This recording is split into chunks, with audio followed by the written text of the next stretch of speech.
One, two, three, four. Screen time, screen time, screen time, screen time. It's my screen time too. Screen time, screen time. Hello, and welcome to It's My Screen Time Too, the podcast where two moms review the best and worst in children's programming, from Netflix reboots and YouTube shorts to Disney classics and Pixar blockbusters. We watch, you listen. Find out what you can tolerate watching for family movie night, what to avoid altogether, and what you'll want to watch alone voluntarily. I'm Katie. And I'm Deborah. And I have two kids. Jay is 6 and Kenny is 3. And I have 3 kids. Tony is 12 and Libby and Nate are 9. And they are so adorable, aren't they, Katie? That is generally true. We like to tell a quick story about how awesome or occasionally awful our kids are, because in addition to being witty and incisive pop culture consumers, we're moms too. I can go first this time. My kids have been home from school for about a week now because there's a teacher strike where we live, and we can't really plan fun things because we don't know like how long this is going to last. So they've been doing lots of projects at home, and they came up with this really cute thing. They opened a bookstore in Nate's room, Of course. and they've been making mystery boxes, which they sell for the basement bargain price of 25 cents per mystery box. And it's like a little folded up piece of paper tied with string, hung from a banister in Nate's room.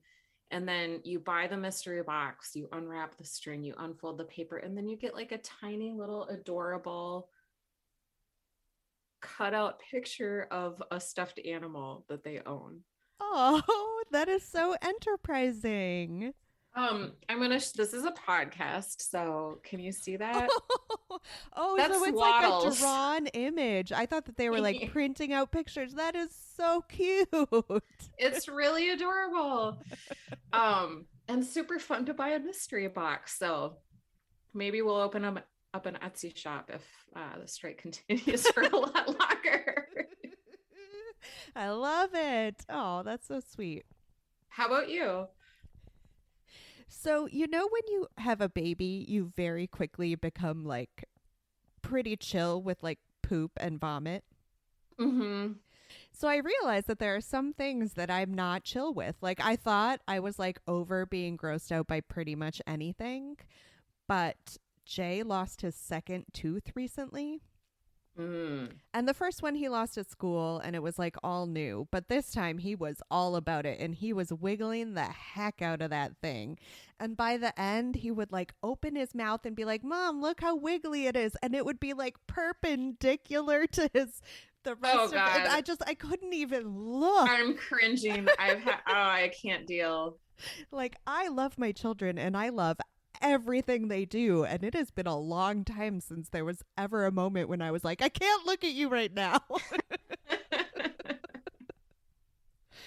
It came out, thank goodness, but that was only the second of many, so I'm very quickly going to have to reconcile with this. What's the going rate for a tooth in your neck of the woods? The Tooth Fairy has been sticking with $1, which I recognize is below the going rate, but I feel fine with. Okay, nice. I feel like she read my mind. How about the Tooth Fairy in your house? It's usually $2 per tooth.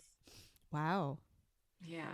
I was talking with my sister, and like prices must be high in Dallas because the Tooth Fairy drops off $5 for tooth. That's too much. Yeah. What's she doing with those teeth?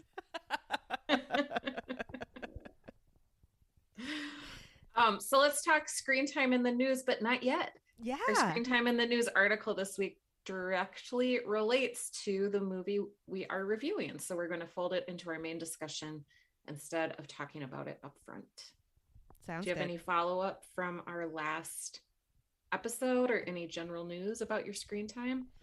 This could more appropriately be placed in a lightning round episode, but because it's our spring break and we've been watching, more screen time than we normally do, I just had to bring up this new show that Jay has been watching.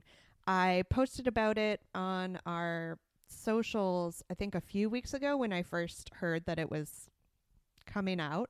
and I think it's just come out like within the past week or so, but it's called Making Fun. Have you heard of this show at all? I don't think so, no. Okay, so I can see where they thought it was a good idea conceptually because it kind of takes like your extreme building shows from HGTV that are like appealing Mm-hmm. and scales it to a kid audience. So the conceit is that like a kid says, I want you to build a giant nutcracker that can break anything with like swords for hands and smoothies come out its nose. And the dudes that work in this workshop are like, okay, we'll build that. And then they put it together and show it to the kid. And it's ridiculous, but like fun to watch them build these totally impractical things. What is super weird about it, and I don't know if this was part of the DNA from the start or if it's just like COVID precautions, the kids are not there at any point. It Oh, is all done over video screen, which, like, fine if you're watching it like an HGTV show where, like, the making is the whole point. right. That makes sense. But, like, if you're trying to satisfy this dream of a child, and then, like, the denouement is, like, you showing it to them over a Zoom call, it just seems underwhelming. Yeah. Yeah. The kids are pretty credibly expressing enthusiasm when these things are shown to them, but I just couldn't get past that like extra barrier. I don't know. Listeners, if you've seen the show and you have any thoughts, let me know. There's a lot going on. Uh Interesting concept. I'm sure we'll be watching more, to be honest. All right, should we jump into our main topic?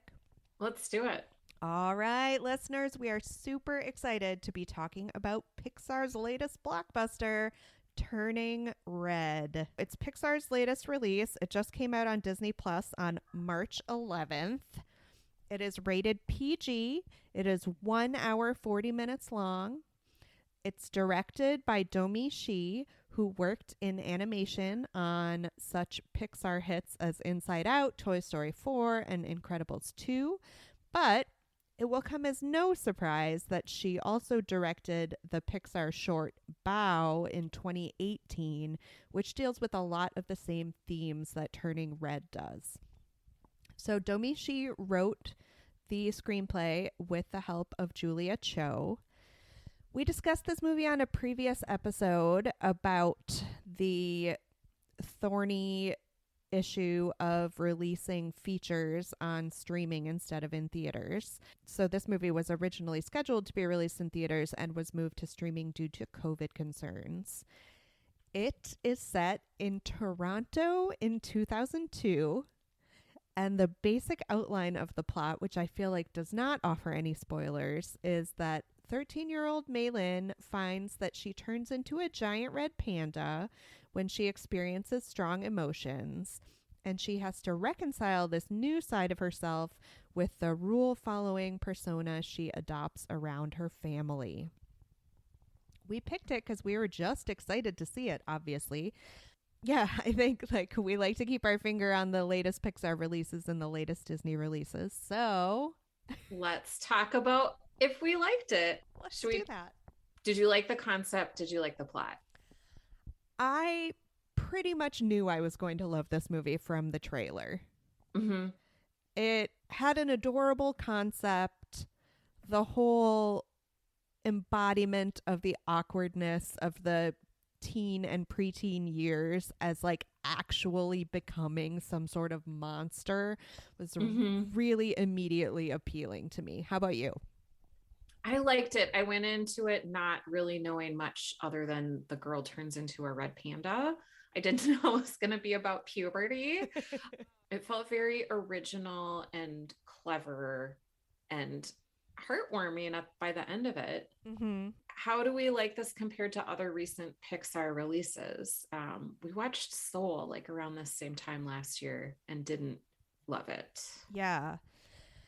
I don't know what it is about Pixar movies that always makes me have to like delve back into like the list of previous Pixar movies to like situate my feelings related to like a Pixar continuum or something. But I look Hmm. back at the list of Pixar movies and I think it could just be me, but I tend to favor the ones that are in general about a child learning how to differentiate themselves from their families.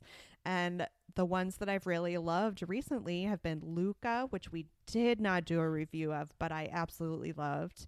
Hmm. Coco, Brave, Finding Nemo, like those are the plots that tend to get me more so than I don't know, the ones that are larger exploration of grief or of mortality. Like those tend to be a grasp too far for me. But Hmm.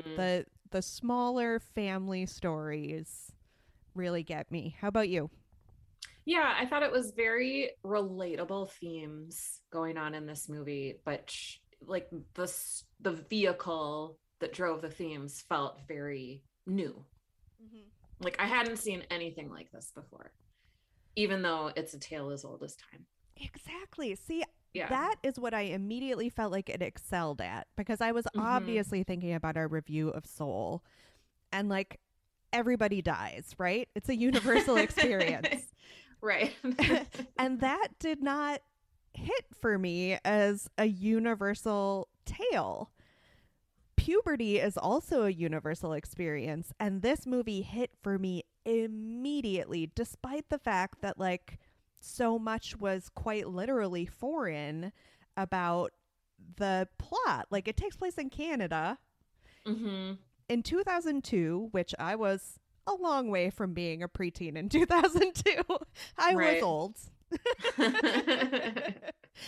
And it obviously takes place in the frame of Maylin's Chinese Canadian, I almost said Chinese American, Chinese Canadian heritage. None of these things relate directly to my experience. And yet, I was still immediately able to say, yes, I relate to these feelings. Yeah, totally. So some people were not able to relate to it, which brings us to our screen time in the news discussion for this episode. We read an NPR article published on March 12th by Deepa Shivaram with the headline, Turning Red is a turning point for Asians in film. Why is it seen as unrelatable? And Shivaram covers the reaction to a review published on Cinema Blend by managing director Sean O'Connell, who referred to the film as limiting. And the Sean O'Connell review on Cinema Blend has sparked so much backlash that it's been taken down, and O'Connell has apologized. The review was particularly tone deaf for Pixar's first solo female directed film and Asian directed film. O'Connell just really didn't like this movie. I think he probably was like, periods, gross, and tuned out. Yeah. The best quotation from this article is she, the director, in response to Sean O'Connell's critique calling the film exhausting, said, was his puberty not exhausting? Lucky man. This was just so okay. So when this movie first came out, the first thing that Kevin said to me before seeing it was, "Oh, you mean the period movie?" And obviously you can see how there are parallels. I mean, it's a mistake that Maylin's mother makes when she first turns into the red panda is she thinks that Maylin is getting her period and that is the big disrupting event in her life. But it obviously doesn't turn out to be that, and like the farther we got into the movie, the more it became clear that like we're talking about emotions and big Mm-hmm. feelings, and it got away from just a straight up period. Is it a metaphor? I think so. I mean, that was a funny gag. I mean, because Mei is having like a freak out in the bathroom of her family home. And so the mom comes in with like supplies she's been stockpiling. And that was just like a cute, funny scene. I thought it wasn't there's nothing like gross or limiting about this, I didn't think. Yeah. Kind of side note, but like we should be less uncomfortable about periods as a society. It would be nice. Yeah. Yeah. I mean, it affects so many of us, you guys. Yeah. Yeah. Yeah. I feel like there was that, wasn't there like a documentary that won an Oscar and it was about providing like menstruation products to like girls in, I kind of hate the term developing countries, but that's what it was, right? And I Right. think that like when that came out, they talked about like the stigma of it. So maybe we're making a little bit of progress, but not for Sean O'Connell of Cinema Blend. Aw, Sean. But the interesting thing about this NPR article, despite the fact that like there's this whole issue of like, ew, periods gross, but then the NPR article goes into much more detail about the fact that it's an Asian centered story, and that was further unrelatable to Mr. O'Connell, which I just don't get. Like, it could I have been know. anyone.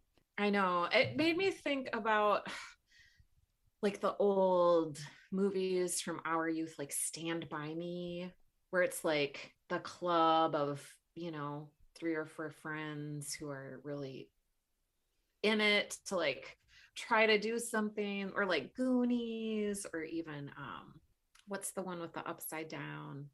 Stranger Things. Yeah, Stranger Things. Like that's classic, and this uses that formula too. Like these young girls are trying to get money to get concert tickets that they know their parents aren't going to let them go to. Like that's just a classic plot line. And not for nothing, but all these examples you are bringing up are stories about young boys. And Yep. hello, I don't know if you've noticed, but we are two women, and we could relate to these stories Right. about young boys finding their identities. It was Right. not a stretch. Right. Do you want to talk about the cast and the characters? Was there anybody that you particularly loved or hated? I have to say that Sandra Oh was the only voice actor that I recognized. And I did not recognize her voice while watching the show. Like, it wasn't Oh, until I looked it funny. up later. I think just because she hasn't been on my mind, because I haven't been watching Killing Eve and I didn't watch The Chair. So, like, she's just not top of mind for me right now. Well, also, she's not an actor that I really think of as playing mom roles. Yeah. Even though in the chair she plays, like that's a big part of that character's identity, but the character is always struggling because she thinks she's really bad at being a mom. Mm-hmm. I did recognize her voice, but was kind of surprised because I also she's like older than us, I think, but I don't know. I think of her playing Christina Dr. Yang. Christina Yeah. Yang. She will be youthful forever. Yeah. And it's funny because we reviewed Over the Moon earlier this year, and she also played a mom in that. And it shouldn't be like outside of what I associate with her, but Right. there you go. I didn't recognize the names of any of the other actors, but I did. I really liked the four girls. Mm-hmm. And I really liked, was it Abby who plays like the short one with the eyebrows, the mischievous eyebrows? She And was really fun. she gets really worked up about things. And I know everything I'm saying is just going to be a reiteration of this, and it sounds silly to say, but I just really loved Mei Mei as a character. I loved how she has this sense of self confidence. She knows who she is, but she very strictly works within the boundaries of like what's expected of her at school versus what's expected of her at home. And she doesn't seem troubled by that. Like she is, at least until I'm talking about the beginning of the movie before she Mm-hmm. has her panda transformation. Like she already has a pretty firm grasp on who she is. And I found that really appealing. Right, right.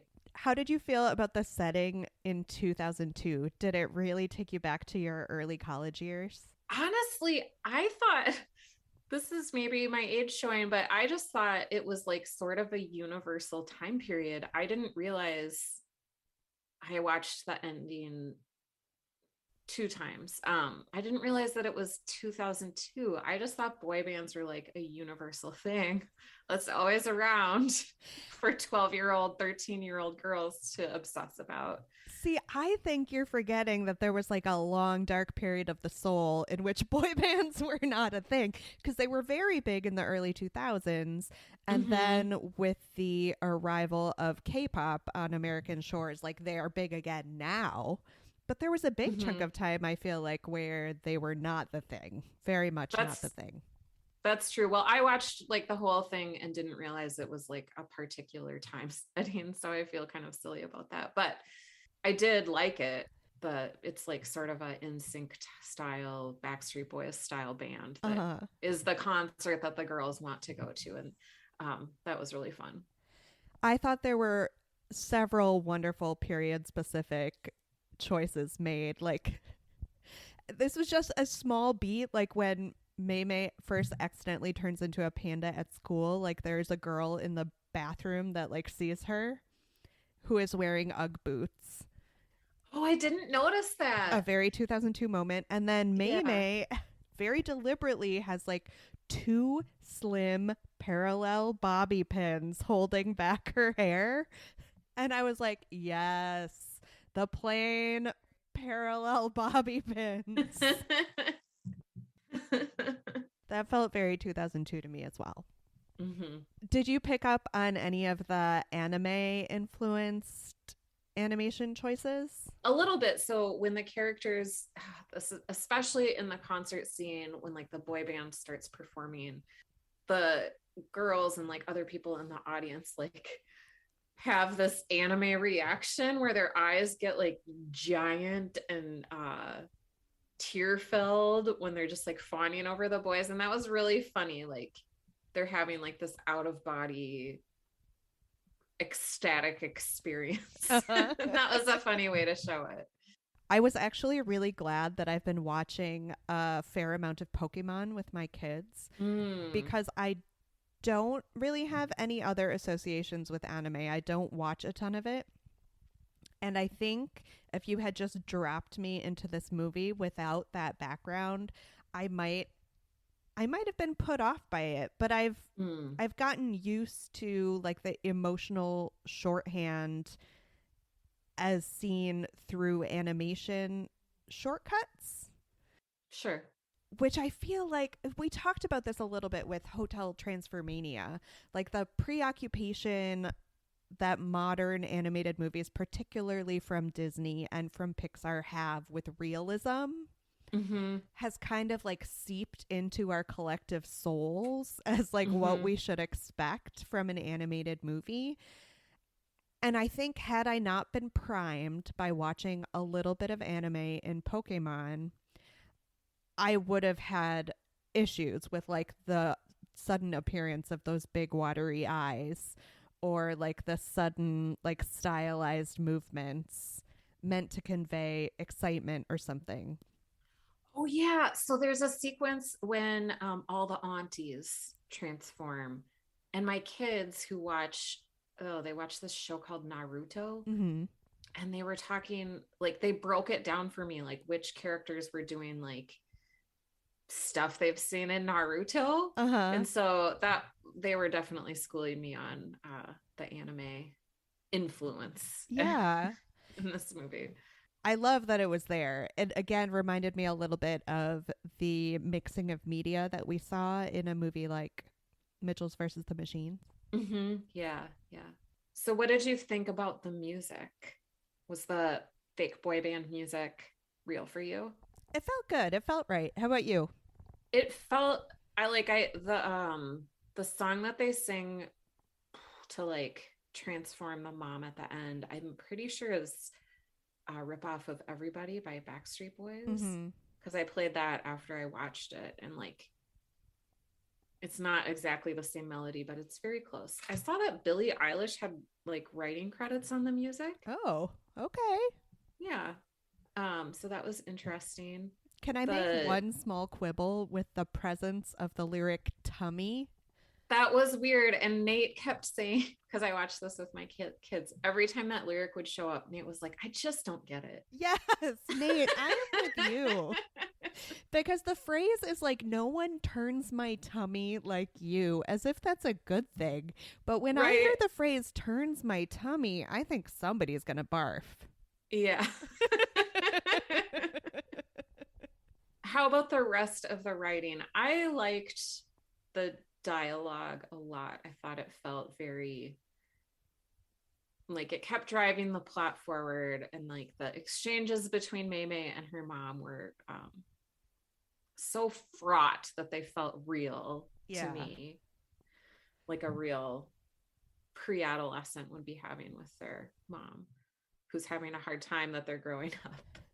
The Pixar movie that it made me think of most directly was Brave. Do you remember that one? Yeah, it's been a long time since I've watched it though. Yeah, me too, because I didn't really care for it, but that was the last Pixar movie that I felt like was very centered on the mother-daughter relationship. I found this one to be way more relatable than Brave, in which Yeah. Merida's mother turns into a bear. Yeah. But I just think the whole managing of expectations, the whole deciding who you're going to be and who you're going to prioritize. Is it going to be your family or is it going to be your friends? Where do you stand in all that? Again, I can't say it enough. I found it to be extremely, extremely relatable. Mm-hmm. Mm-hmm. What did you think about the length? It did not feel long to me, possibly just because I was enjoying it. How about you? Yeah, it felt good. It didn't drag. 1 hour, 40 minutes is acceptable for a kid's movie, I think. Agreed. Any other general thoughts about this particular movie? I should have brought it up in our discussion of the animation, but the one small animation quibble I had is that, spoiler alert, when Mei Mei's mother lets her giant panda out, she has mom hair. Oh, funny. Yeah. She does. Yeah, I can picture it now. And I was like, well, if this panda is supposed to represent like your adolescent id, or is it id? Like your adolescent self. Yeah. Why does the panda have mom hair? That was the one small animation choice that I questioned. That's funny. Were you able to compare this to any TV show or movie for grown-ups? Okay, there was a movie that I watched when I was a kid. It came out in the 80s called Nice Girls Don't Explode. I've never heard of this. I know. It was a really obscure film. So it's about this teenage girl who, whenever she like feels any sort of like sexual desire towards somebody, something around her spontaneously combusts. Oh. And so she thinks that she's got to keep like her hormonal urges under wraps. Otherwise, her surroundings are going to start on fire. There's also a Kevin Wilson book with a very similar plot. And it turns out that the mom has been planting like little explosive bombs and setting them off in an attempt to like control the daughter's like sexuality. It's such a weird movie. I saw it multiple times when I was a kid. I don't know if it was like a rerun on cable or something that I watched when I was homesick, but this movie made me think about it because it's very much like the mom is trying to like tamp down the girl's like maturation, and she's like, no, I'm gonna dance like Miley Cyrus if I want to. There was a very funny line where she's like, I like to gyrate. So it reminded me of that story. Ugh, listeners, if anyone else has ever seen this movie, I've brought it up to like multiple people in my life. Nobody else has ever even heard of it. I am fascinated by its existence. Were you able to compare Turning Red to any adult movies or shows? I have a side question for you before I answer this. Mm-hmm. If you had a history of passing down the transformation into a giant red panda through the female line in your family, and your 13-year-old daughter was freaking out about something, Would your first thought be, oh, I wonder if she's gotten her period? Um, Or would your first thought be maybe she has abruptly metamorphosed into another animal? I know. I think the mom is like strongly, strongly in denial Yeah, about that's what's true. happening. That's true. Okay, grown up movie or TV show. So sometimes I do this thing where I compare something we're reviewing to a movie or TV show that I've not actually seen. Hmm. And I am going to do that now. So a while ago, I want to say maybe 2016, there was this, or maybe 2018, there was this Anne Hathaway movie that came out where like she was a human woman, but she was also a kaiju monster that was destroying the city of Seoul. Okay. And it was called Colossal. And I remember it Okay. coming out and getting like good reviews and being interested in it. But I think like perhaps I was pregnant with Kenny and like I had a 3-year-old and like I just never made it to the movie. But it Right. seems like a really similar sort of premise. Like on the one hand, she's like a young woman dealing with her own issues. And on the other hand, she is also a giant monster. I'm still somewhat interested in seeing it, and I am grateful to Turning Red for reminding me that it existed. Nice. Were you able to cast the gritty HBO reboot? I didn't get super far, but I would keep Sandra Oh because obviously she's the best we've got. I would cast John Cho as the dad. Mm-hmm. And then I would cast the young girl Matilda Lawler from Station 11 Oh, as yeah. Maymay, maybe. She seems like she's maybe the right age. Maybe she's a little young. I don't know. Yeah, I'm bad at judging kids' ages, despite the fact that I have children of my own. Yeah, same. How about you? Who were you able to cast? All right, so puberty is obviously a time of like heightened emotion, right? And that's what Hmm. we're exploring in Turning Red. So, like, what is another time in a woman's life in which her emotions are heightened? Menopause? Oh, I thought of menopause, but then Oh, I took it back a step. pregnancy? Pregnancy. Okay. Yes. So I thought, like, what if we fast forwarded in time and Maymay is dealing with pregnancy and childbirth in this situation? Particularly if you're trying to like have a baby and also hide the fact that you're morphing into a giant red panda from like the nursing staff and the doctor that is present in the Yeah. hospital. So I just cast Maymay and her slightly hapless husband. I thought who is suited to play a gritty HBO version of a woman giving birth, and it would obviously be Ali Wong. Oh, yeah, yeah. Yeah. Of course. And then, of course, her husband would be played by John Cho. So that's a John Cho twofer in this episode, guys. Do you think it was better when we were kids? No, I think this is something that is delightfully new and good for the canon of cinema that kids can watch. Can you think of a movie, a kids' movie from when we were young that was kind of like, so you're a woman now? Like, can you think of one that like dealt with that or like gave you a similar grounding in like, well, you're going through some changes? Gosh, this is older than when we were kids, but that Britney Spears Crossroads movie. I'm Okay. not a girl. Not yet a woman. Uh-huh. Yeah. I mean, it's right there in the song lyrics. Weirdly, the one that I remember from growing up is there were later versions of this movie, obviously, but when I was young, it was like a Hallmark original TV movie, but a version of The Hmm. Secret Garden. Oh, You know how yeah. Mary goes into the story of The Secret Garden a child and she comes out the other end a woman? Yeah. Hmm. That was like my primary like transitional film growing up. I think this is better. But that one was probably pretty good. I loved The Secret Garden. Mm-hmm. Still a great Yeah. story. Yeah. For as much as I loved that movie growing up, I am terrible at growing things. I have 2 black thumbs, 2 of them.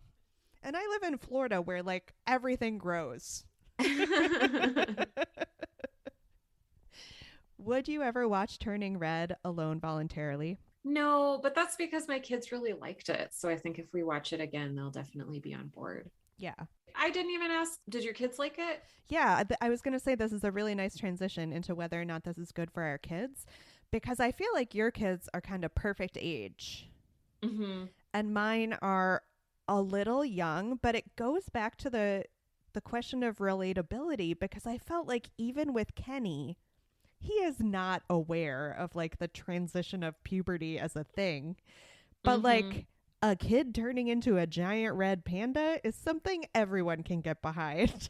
Yeah, totally. Totally. So I feel like there was something there for him, even if the overarching plot didn't matter. Yeah. I do think they were probably a little on the young side, perhaps because it had so many anime elements.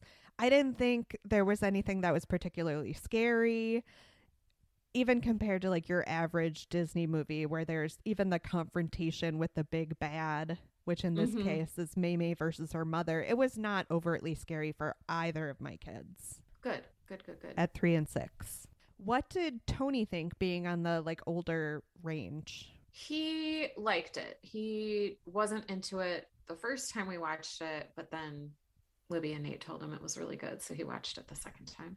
Oh, I like that they have some influence over his opinions. A little bit. I mean, sometimes I think it's just he wants to watch more mature stuff, which he's 12.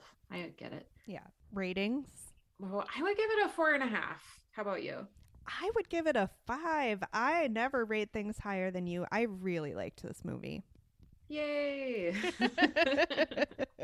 Well, thank you for listening to this episode of It's My Screen Time Too. Please rate and review us on Apple Podcasts or wherever you get your podcasts. You can check out our website at myscreentime2.com. Find us on all the social media channels. We're on Facebook, Instagram, Twitter, and we're on Gmail. We're not on TikTok. Send us your show or movie suggestions, article recommendations, or general comments about the show. Our theme music was composed and performed by me, Deborah, and my adorable children, and our podcast is produced by Katie. Tune in next time for more real talk about the movies and TV beloved by kids and tolerated by parents. Screen time. Bye. Screen time. Screen time. Screen time.